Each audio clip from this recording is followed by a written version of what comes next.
The air was thick with the smell of smoke and sweat as I pushed open the heavy steel door leading to the underground poker den, a place I never imagined I'd find myself. But there I was, compelled by a nagging intuition that something was amiss with my wife's late-night book club meetings. My heart pounded in my chest as I scanned the room, a sea of faces lost in the game, until my eyes landed on a figure that made my blood run cold.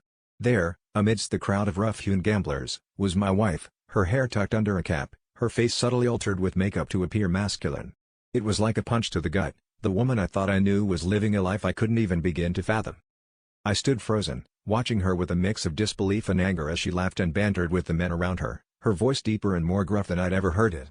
The realization that her double life was more elaborate than any lie she'd ever told hit me like a freight train. This wasn't just a case of sneaking out for a night of cards, she was entrenched in a world that was as dangerous as it was thrilling. I didn't know whether to confront her or slip away unnoticed, but the decision was made for me when her eyes met mine across the smoky room. The shock registered on her face, but it was quickly replaced by a steely gaze, daring me to make a scene. We had it out later, away from prying eyes, in the alley behind the den. The argument was as volatile as it was inevitable, accusations flying like daggers. She confessed that the poker games were a cover, a means to an end in a life of high-stakes deception and risk, a world she had entered long before we'd even met. Her words were laced with a mix of defiance and desperation, revealing a woman who thrived on the adrenaline of her secret life, a life that no longer aligned with the one we'd built together.